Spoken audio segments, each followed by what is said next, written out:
Okay. So, yeah, my name is Diana. My surname actually rhymes with my name. Okay. So my story is how before and after I got sick, and then how basically God found me and brought me back. Okay. So just a brief intro. This is my family. So I stay with my parents. And then I have three kids, Ashley, Damian, and Keisha. So this is Ashley, the eldest. She's 22. Damian is 20, and Keisha is 18. Yeah, I know, right? Don't look like a mother of three nearly actually adults already. Yeah. Okay. So and these are my pets. Okay, this is Mimi and Nippy. So prior to being well, maybe I just give you a bit of introduction of who I was before. So I was actually in the teaching line for a very long time. And then basically I ventured into network marketing, and I was doing that for about 5 years. And then basically after that I set up my own company, and then I was doing nutrition coaching, and that's when I got sick. Okay. So I was diagnosed with acute myeloid leukemia, 12 October 2021. It was actually emergency. I went to A&E because that morning I had gone to the doctor and I had like high fever. And then basically the doctor didn't wait to even print out the result of the blood test, right? He told me just go to A&E straight away. And when I was there, they asked me a lot of questions, and then because I had like bruises and fever, right? So they ran another blood test, and then I think that very night itself, the doctor came to break the news that most likely I had leukemia. So I was actually in like shock, like disbelief, right? So what actually is acute myeloid leukemia? So there's many different kinds of leukemia. Um, Acute myeloid leukemia basically acute means fast lah. Okay, so basically, as in my doctor's words, right? Acute means you need to do things chop chop, otherwise the patient also chop chop go. Okay. So low levels of white blood cells, but that's not the only thing that's low. I think in my case, I have red blood cell and then platelets low, prone to infection. Um, and then neutropenic, meaning like basically it just means that you are uh prone to getting sick, getting fever, that sort of thing. So I needed to stay in a single bedded room, and I was not allowed to go outside of my room. And then as I said, treatment needs to be fast because the disease is quite aggressive. Okay. So what was my doctor's plan for me was 3 rounds of chemotherapy, followed by one round of consolidation, and then followed by a transplant. Okay, so this is me halfway through losing my hair. So I don't know if the rest of you women, right, is your hair you quite enjoy, because for me, right, it was like, and I had like covered hair on one side. So I was like really proud of my hair. Then it started to drop in clumps, and it was quite upsetting. So yeah, it's interesting. That's the first thing I mentioned, right? Even though there are other worse effects of chemo, okay? Um, Loss of appetite, rashes, swelling, and this varies from person to person. So this is the picture of the chemo bag, purple color for chemo because it's toxic. And then this is like the line that I have, and like just the chemo drugs and everything going in. So this was at the very beginning. And then like, okay, so the medication that I have, the rashes, a lot of medicine basically. So up to my first transplant, right, I actually dealt with things pretty well, as in like the 3 chemo sessions and uh and even the transplant, right? I only spent like a month after the transplant in hospital, and then I could go home pretty fast. So actually I prided myself that I dealt with chemotherapy really well. I mean, I had all the side effects and all that, but I thought that I dealt with it like really well, like, on my own strength. Okay, that's the main point, on my own strength. Um and then so I was finally able to go home, right? Really happy. And then life post transplant was good. I think I was like slowly going out to normal life, okay, do my nails lah, meet friends for coffee, and I thought things were good lah, or like, slowly getting better, right? Or that's generally how we think, like life is like this, the trajectory is like upward trend lah, huh? There's no like dips or anything, right? So then what happened is that basically my count started dropping, and then I was scheduled to go in for a stem cell top up, and then my doctor discovered that I had relapsed 3 months after the first transplant. So that actually makes my case a very high risk case according to my doctor. And I spent the next 6 months in hospital. I wasn't allowed to come home. I only came home like for home leave meaning like 2 hours in a day. And like there was one time they would discharge me. I think within 2 days I was back in hospital. I had the line in my arm changed 6 times due to infection, fever and infection, liver inflammation, and I spent like 3 days in ICU after the second transplant. Okay, so this is actually a watered down version of what I actually really went through lah. And this picture also is quite a okay picture. It's not one where it shows the arm like really infected. Like this one quite okay. But yeah, it was infected. And so when I relapsed, right, it was really like I felt like the typical whiny thing lah. Like I really didn't understand why this was happening to me. Okay, so firstly I got sick. Fine, I understand that. Then secondly, right, I relapsed. Then when I relapsed, right, it really hit me, and it like it really caught me off guard, and I was like having all the like self-pity, and all that kind of stuff lah. So this is happened to be a painting that I did in hospital. So what did I do and how did I cope? So basically, I think it's God's love by through the people around me. So amazingly through the journey, I have friends and family who came to me. Interestingly, different people at different stages of the journey. Right. So this one is like a friend. During my first day, she would cook for me every day. And then I have friends who like give me things, and I got notes, and then yeah, I'm a snacker lah. So I have friends who even go grocery shopping for me, buy me snacks and all that. And I felt really loved, like, and in the beginning I also had a lot of people who like, I have a lot of friends who video call me, all that, and then one of the gifts that I received, right, was a gift of watercolor paint. And in the beginning I was like quite skeptical and thinking, so what can I do with it, right? And I waited until the whole chemo was over and I was unhooked from the drip lah. So I have a bit more freedom, right? And then so I decided to start doing something. So the middle picture is the very first thing that I painted. And then subsequently I painted other stuff and like my rabbits, right? So all this is watercolor. And if I look back, right, actually there's no such thing as the painting went from ugly to nicer. It just kind of like every stage was a different thing altogether. Yeah. So it was reflected in my art as well.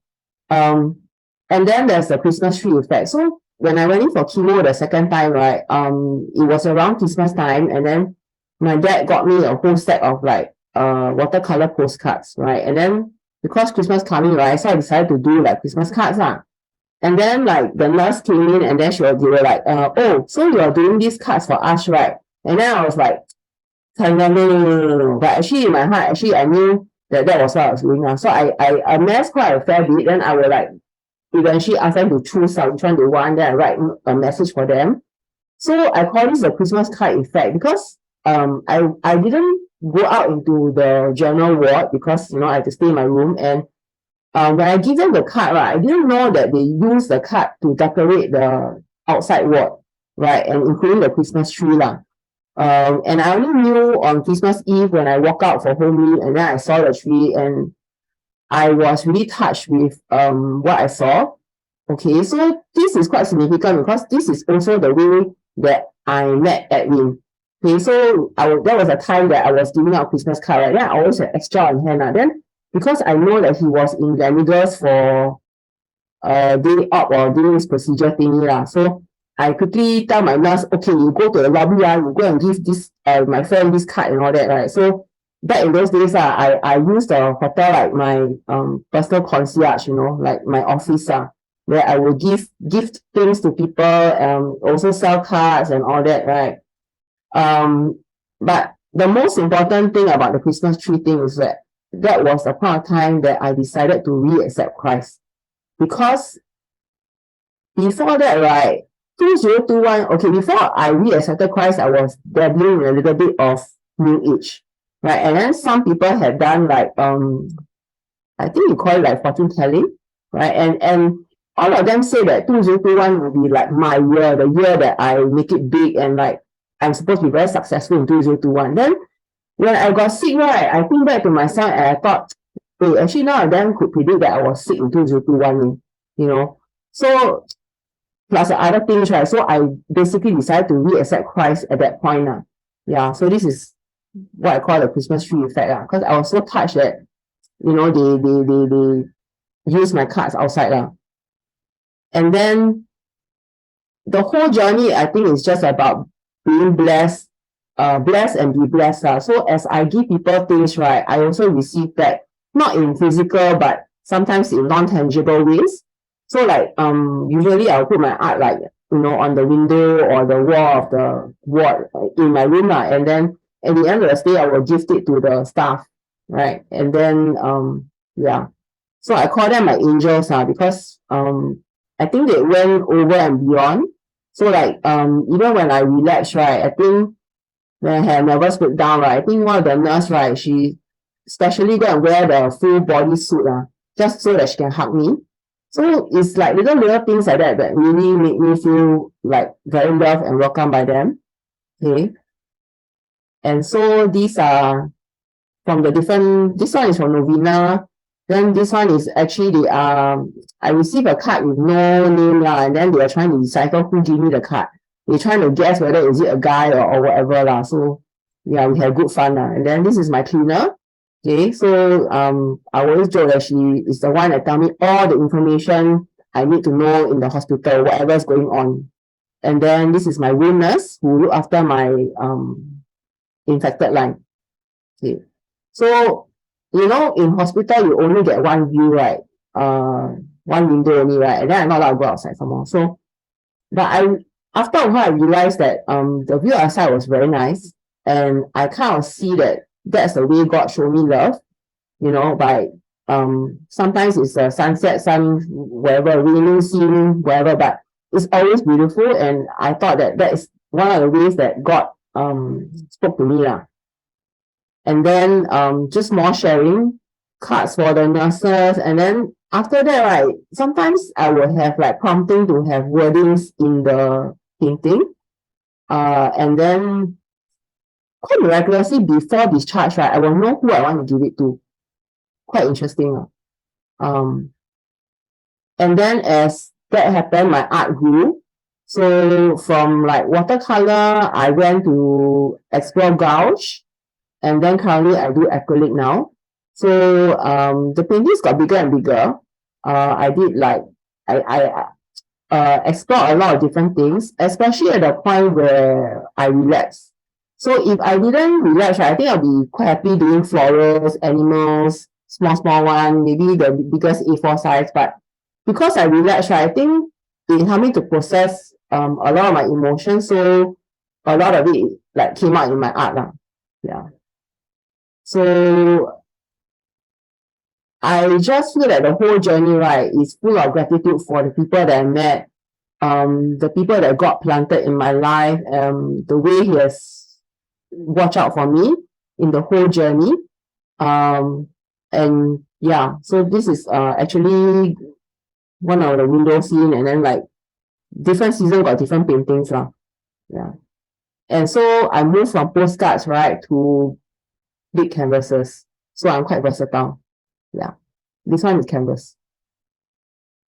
And basically, right, I just believe that faith will carry you through life. So this is one of the recent postcard that I did for Girls Home. Yeah. And about growth, right? As my art grow, right, actually I think it also reflects how I look at situations, how it has actually changed. So maybe in the past I'll be like, to be more as I guess they would say growth mindset, right? To be more open and to be more accepting. And then okay, communicating with those around you. So in my case would be like the nurses, my doctor, and really to find an outlet for your emotions lah. I mean, in my case, I feel that was really helpful for me. So this is an example of angry art that I did at home. Yeah, so angry art always comes out quite different from my usual style. Yeah, because I don't usually do abstract. And so basically, right, through the journey, I think it's about being brave. That God promised, it's like Moses and the parting of the Red Sea, right? God never says that He will take away our suffering or that specific thing that we're going through, but that He will see us through it. So it's basically the point I'm trying to make is that as exactly what this quote says, when the time is right, I the Lord will make it happen. So storms don't last. I mean, we have different seasons in our life, right? Yeah. And so I did this canvas, right, during Easter, and basically it reflects the goodness of God throughout my journey. So the woman is standing on the rock, right, and the rock is like stable. So Jesus is like the rock, and that's what we're centered on. So even though like around her, right, you see there's a lot of like waves and uncertainty lah, but it's like we're steadfast on the rock. Yeah. So He gives me strength to carry on. Yeah. And basically the whole journey, right, is about loving and being loved lah. Being a blessing to someone else. Expecting goodness to come your way. I think that's quite important, especially like when you're sick in hospital, right? Sometimes you can't see and there's so much suffering, there's so much pain, right, that you really doubt that in serious there's goodness coming our way, and then there's gratitude, you give and receive. So for example, this painting is one of the paintings that I gave my doctor that's now hanging in his office. So why I chose two birds, right? It's like you see one is like leaning on the other, right? And it's like there's love. So it could be there's a few ways to interpret lah. Husband and wife can be doctor, patient, but basically in the picture there's love and there's warmth lah. So I always believe that it's not under, not over, but through it. Okay, and so the story didn't end after I okay, so also I need to stress that before I relapsed, right, I always thought that I did very well because like of my own strength. But when I relapsed, right, that was the point of time where I was in so much pain. I had like hemorrhoid and all sort of things, right, and fever, and basically there was a lot of suffering lah. And that was when I really have to depend on God. And that was the beginning of my deeper walk with God.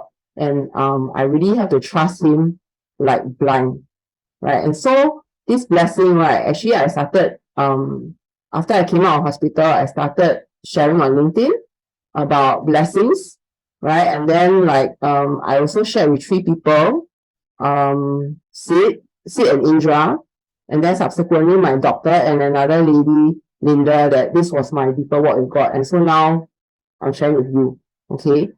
And really it's like Moses, God will see me through.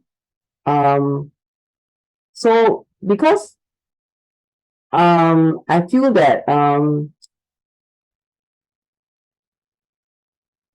God is in control and basically, right, it's accepting that it's in His timing, not ours. Because very often, right, we want something to happen. Like in my case, I want Him to increase my blood count, right? Very specific, right? So, or maybe in somebody else's case, it could be, I need God to solve my financial problem or whatever, right? But we forget that asking for specific things is one thing, but it's also about trusting Him. And there is a deeper lesson, a deeper meaning to what He wants us to do in terms of trusting Him.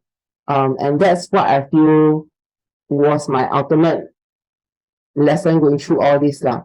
Okay. So one day, right, every morning I have this vision, no, it's a dream, okay, of a white flower on a turquoise background painting.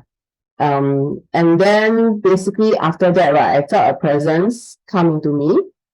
And then I thought, the next day I didn't have any anxiety attack. What I mean by anxiety attack is that, okay, when my blood count goes down or I don't get good news from my doctor, right, I'll be like all in a panic. I'll be like wondering how, you know, that kind of thing. And it happens pretty often, at several times because like, for the first time, right, it's something that I cannot control myself. Like even if I wanted it to go up, like a lot of people ask me, so you eat something, then it will make your blood count go up, but unfortunately it doesn't work that way. It can, I should eat already. Okay. So yeah. So interestingly, the next day I thought it was the pain meds that made me drowsy. That's why I got no more anxiety attack. Then I decided to wait and see if the next day still got anxiety attack. I still don't have. So basically, right, from that day onwards, right, I didn't have any anxiety attack. So that is something quite new for me. And so actually I don't know what I'm supposed to draw yet or paint yet. So it's still downloading. So it will happen after clarification. Okay. This one happened to be just a flower that looks something like it, but it wasn't quite like the one in my dream. Yeah.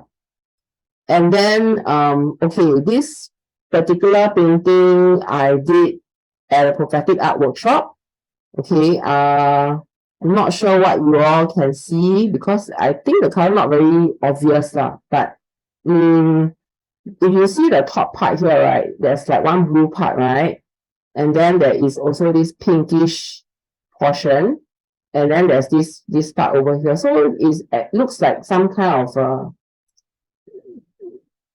something heating up lah. So the way I see is like okay, so I was told during the workshop that when you paint something or you see something, sometimes God will take time to reveal to you what is the meaning behind it. And then when she said that, I was like, are you sure or not? Right? Then I go back, right? And after the thing had dried and I peeled it off, right? And then I saw this. At first I thought that, oh, maybe this is heaven and this is like hell or like reflection of our soul. But actually, right, I think it is actually, you know, like how our handphone, we have limited memory space, we have limited information on our handphone, right? But the moment we access to the internet, we are straight away open up to a lot more information and a lot more data, correct? So that's the way it is. So this is us, but then we need to access the heavenly realm. We need to access spiritual